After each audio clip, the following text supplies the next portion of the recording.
What is up, everybody? It is Alex from Heavy New York calling from Zoom again, and this time we are here with Ken of Møl. Thank you so much for being here today. It's so great to have you here. Thank you. Thank you for having me. Yeah, it's so And it's a pleasure. yeah, anytime. It's so awesome to have you here. As I mentioned before, Diorama is one of my personal favorite albums to have come out this year in 2021. I really want to know what the thought process was behind Diorama. How did how did this album sort of see the light of day in the way that it did? It was a mix of Nikolai and me co-writing the album. Nikolai is the songwriter and guitarist, and we didn't want to make a Jord 2. We didn't. We could have easily have done it, right? Try and replicate. Well, easily sounds pretentious, but Mm. we tried not to do a Jord 2. We sort of felt we could keep experimenting and just going out there with the weird sounds that we ended up with. hmm Did it feel like you were picking up where you left off after your last album, Jord, or was Diorama in a way like a new start for Møl? I mean, of course, we have all the basics from that album: the low and high, the ups and downs. But I feel like it's a progression. It's constantly evolving, just like what the fudge? My Sirius. Shut up, Siri. Sorry?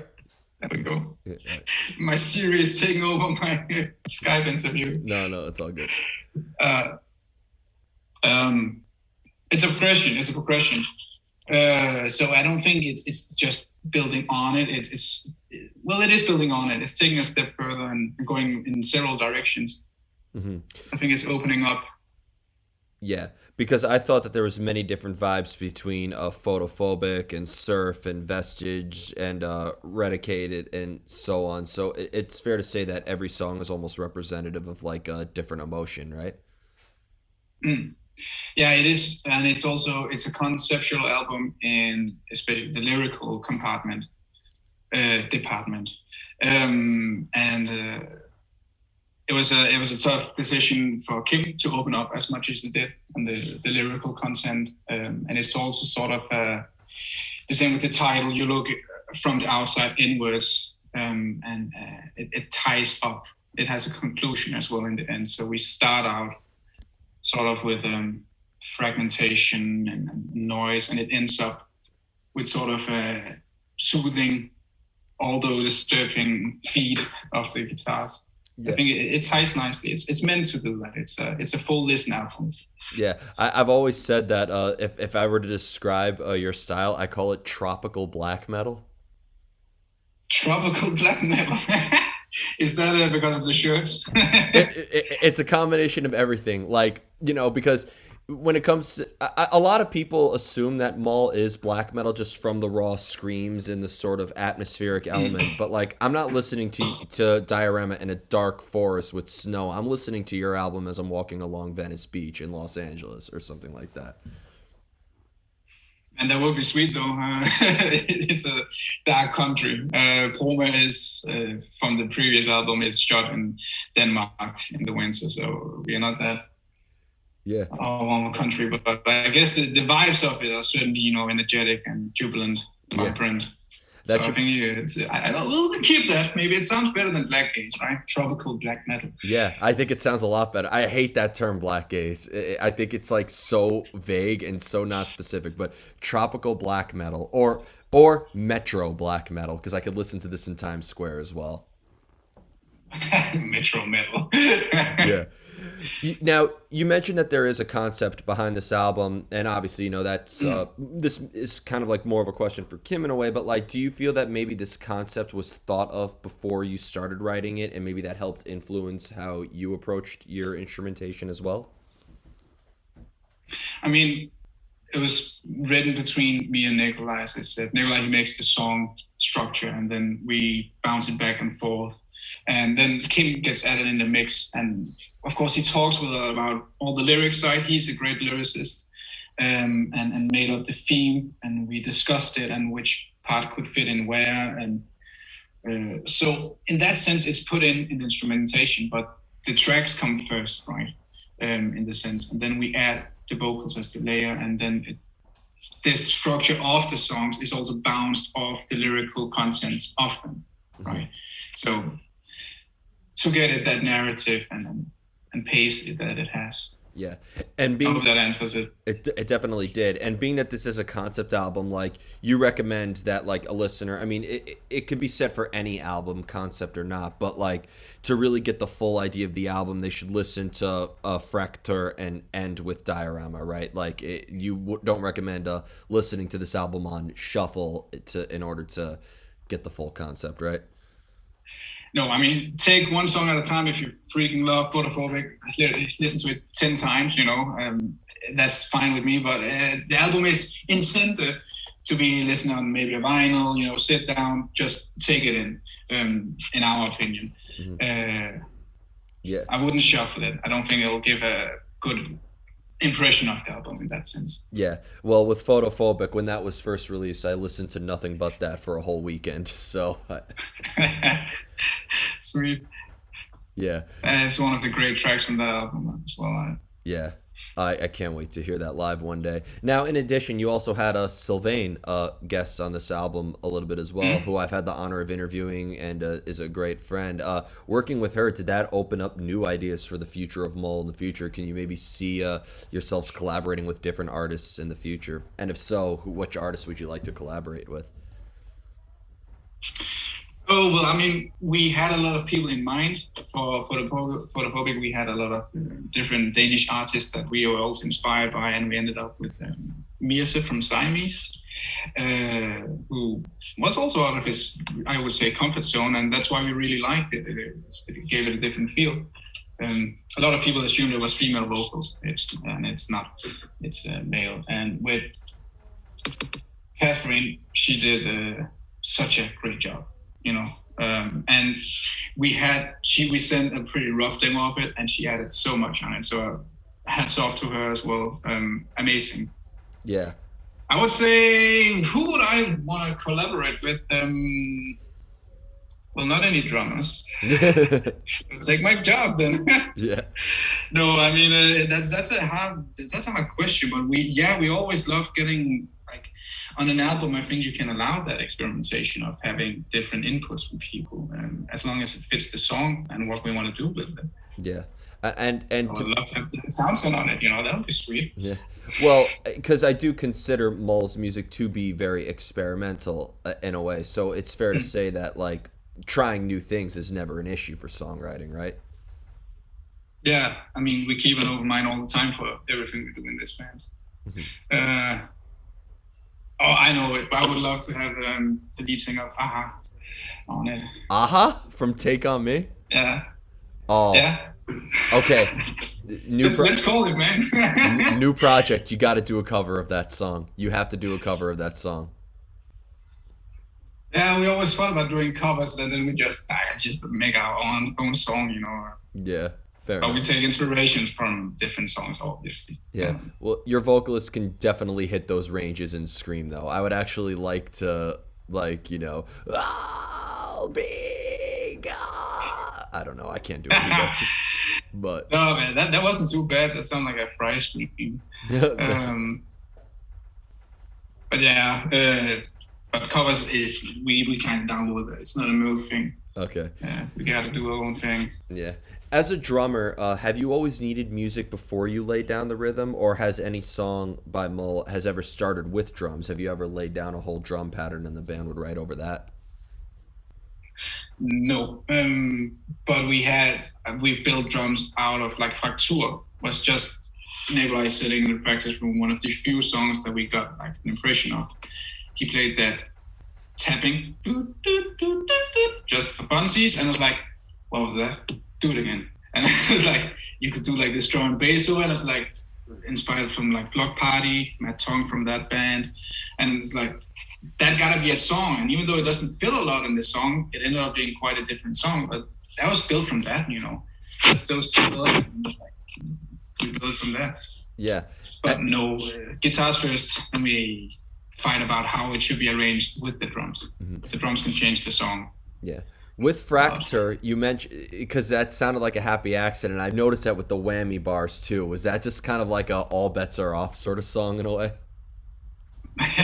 I mean, it take the same approach as like a song Rush we had from a second EP, and that we didn't need parts to repeat. It just keeps going, going, going, going. And the whammy bar, I think he just wanted to try it. I think he got a lot of riot maybe on the way to the studio or something. Yeah, Like, and it sounded really nice in the end. yeah. It sounds. It But that was sounds. a playful track. Yeah, it's a playful track, but it's very fun to listen to when you're smoking weed. Oh, maybe I should try You should. I can't recommend it enough. Um, but that. now, in order to like because you mentioned with the experimentation and stuff, and this also being personal, is it fair to say that Diorama it was like a bridge between trial and error, but also a preconceived idea as well?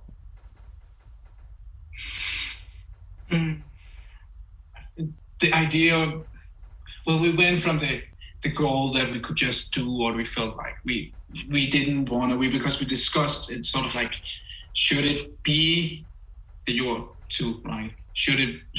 Is that fine, or can we just go our own way?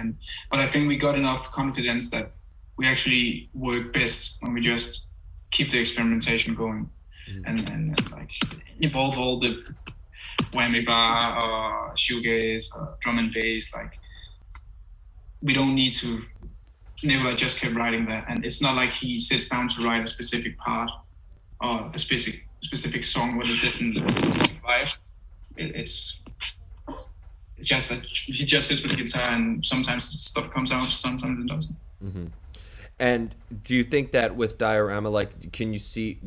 I know I'm asking this way too far in advance and way too early, but do you think that for the next small album, you're going to move in an even more different direction than this? I mean, I already have some ideas. Like, I would love like different types of songs that are way out there compared to what we're playing. Like, it could be nice with like a four on the floor kind of song vibe, and then because Nikolai is writing the music, and then we often discuss it. Then you nudge him in whatever I would like as well. And sometimes he accepts it. Most time he doesn't. But I think we can go even further. I think it could probably not going to do a Death Heaven in that sense of going completely shoegaze, but if that's what we get written, I think that's what we'll do. I don't think we'd have anything against it. Yeah. Now And by the way, I think it's really brave that it did that. So yeah, I think a band if you're damned if you do, damned if you don't. If you do the same thing every album, people will say you're repetitive. If you do something different, people will say you're directionless. So you just have to go with your gut instinct. And to tell you the truth, yeah, I mean, and and it's super Diorama, nice that just went with it. yeah, Diorama does just that though. Like it captures a moment that I think like every time, even though I've listened to the album now a bunch of times, it always feels like a different experience. It captures a moment in a way, you know. Mm. Yeah, it is a very emotional album. The melodies can fit in a lot of different moods. People can put their own weight in it, I think. Yeah. And I have two more questions for you, but you are also a fairly prolific artist as well because you also play with Intig, and you've played with a bunch of other bands as well. Is it maybe like a different mindset depending on the project that you're playing with, or is there a usual method behind the madness that applies to everything that you're involved with, whether it's Intig or Atenas to Nowhere or Sunken? No, you did some research, huh? I did. Well, Intik is like it's completely different beast. Andreas from Intik is a vastly different writer than Nikolai, and in that case, Intik has been more of like because it's more hands down. I record my own parts myself and send to him, and we mix the album together. Sunken was a completely different beast to Møl as well. While I put extreme focus on Møl in the songwriting aspects of it, I'm more lenient in the Intik part, for example, and then it's more improvised drumming on that. A lot of songs, Andreas will send me an idea and I'll just jam over it, and sometimes it sounds way nicer, and so it's completely different writing songs with the different people I'm working with. Mm-hmm. I mean, in Sinners to know it was still Nikolai, so that was kind of the same. Mm-hmm. Him and John, the other guitarist. Does one project allow you to bring an element into another project, or do you try to keep everything as separate as possible? I think after playing in Sunken, which is an atmospheric black metal band, you can definitely hear that both me and Fredrik of Møl were in the band when they released Departure, because they just became super shoegazy. And whenever the lead songwriter of that band, Simon, would make a guitar, I was like, "Can you make me add more reverb on it?" You know, but it gets to a point where it demands too much of you, right? So you have to pick and choose. That's why we left the band and focused more on Møl, because we couldn't keep the same interest in both. Yeah. But I mean, for certain, if I'm involved in the process, everything gets more reverb on it, I think. Fair enough. And the final question I wanted to ask you is I've interviewed actually a handful of bands from Denmark this year, from Cabal to Ghost Iris to a lot of very, very talented artists, very diverse as well. And I know that Denmark is a very small country, but it almost seems like there is a thriving metal scene there at the moment, right? Yeah, I mean, we had I think the last 5-6 years, there's been such an immense boost of quality in the bands that came in Denmark. Yeah, as you said, Cabal, Ghost Iris, Vola, for example, and Moail. I mean, there's so many bands that really just push it and doesn't play the same stuff, because we had a scene of death metal early in the days, like Hate Sphere, Illness Post, like those kind of bands. And now people are actually experimenting again, and I love it. You should really try and listen to Vola, for example. That's one of the bands that really tries something different in Denmark. Okay, absolutely. I've noticed, because every band, like Sweden, people assume that every band sounds like At the Gates. In Norway, everybody assumes every band sounds like Mayhem. In Finland, everybody assumes they sound like Nightwish. But like with Denmark, I can't pigeonhole. Like, there's thrash bands, there's death metal bands, there's hardcore bands, there's you guys, and which is tropical black metal, and there's. I'm just letting you know, I came up with that on the spot, and I'm actually really proud of it. Yeah, okay, we'll steal it then. I guess we'll remove the black and just call it tropical metal. It sounds warm and steamy. Yeah, that's good stuff. Well, I never know, like, because with black metal you hear like the winds and the snow and the forests coming by. What's so not atmospheric about hearing water come up the shore and like hearing seagulls fly? I mean, there's an idea to be had there. Yeah, I mean, I think we actually use seagull samples on both Sunken and Insect, so that's that. Fair enough. But I don't think it will happen on a Møl album. I don't know. Never say never. Never say never. Oh, no, that's true. Yeah. But before we go, I want to thank you so much for your time today and for such a great album to end this year with. Is there just anything else with Møl that you would like to promote? Can you please bring Møl to the U.S. one day? We would love to have you here. And we would love to come there, and we also had plans to come, but certain circumstances. We really tried. I mean, if we're lucky, the new year or next year, we'll probably be able to get over there. And I would love to say hi to the fans and try and join us if you can.